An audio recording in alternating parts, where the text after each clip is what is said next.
সেই দিনকে আমরা 7 সমুদ্র 13 নদী পার করে চলে গেছিলাম সেই বিশ্বের সবচেয়ে বড় দুর্গা প্রতিমা দেখতে।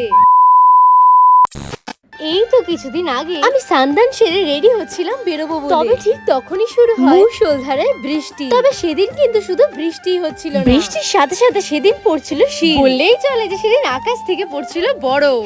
একটু আড্ডা মারছি। যাই হোক, জানো তো সেদিন না আমি এই বরফ পড়া দেখে মানে শিলা বৃষ্টি দেখে বেশ এক্সাইটেড হয়ে গেছি, কারণ আমি এই শিলা বৃষ্টি দেখেছি প্রায় অনেক আগে। আচ্ছা আচ্ছা ছাড়ো, ওসব নয় বাদ দাও। এদিকে দেখো, আমি কিন্তু বৃষ্টি থামার অপেক্ষা না করে হয়ে গেছি রেডি, কারণ আজ আমাদের যেখানে যাওয়ার কথা সেখানে যেতে গেলে আমাদের এখনই বেরোতে হবে, না হলে আমাদের হয়তো সেখানে আর যাওয়াই হবে। তো যাই হোক, আমরা কিন্তু বৃষ্টি থামার পরপরই ঝটপট করে বেরিয়ে পড়ি। আর এদিকে বেরোনোর পর শুরু হয় আবার হালকা হালকা বৃষ্টি পড়া। তবে ওই যে বললাম, এর থেকে বেশি দেরি করলে আমাদের আর যাওয়া হবে না, তাই এই হালকা হালকা বৃষ্টি মাথায় নিয়ে ছুটলাম আমাদের ডেস্টিনেশনের দিকে। যাই হোক, ওসব ছেড়ে তোমরা এখন আমাকে একটা কথা বলো তো, এই ব্রিজটাকে তোমরা কারা কারা চেনো? যদি কেউ চিনতে পারো তাহলে কিন্তু কমেন্টে আমাকে অবশ্যই জানিও। আচ্ছা, তোমরা একটা জিনিস দেখবে, এই দেখো আমাদের মাথার উপর বৃষ্টি আর পায়ের নিচে এক গাদা জল। কি দারুণ না ব্যাপারটা? আচ্ছা, তোমাদের মধ্যেও কি এরকম কেউ আছে যারা কিনা অলরেডি এরকম সিচুয়েশনে পড়ে থাকলে কিন্তু কমেন্টে আমাকে এটাও জানিও। তো যাই হোক,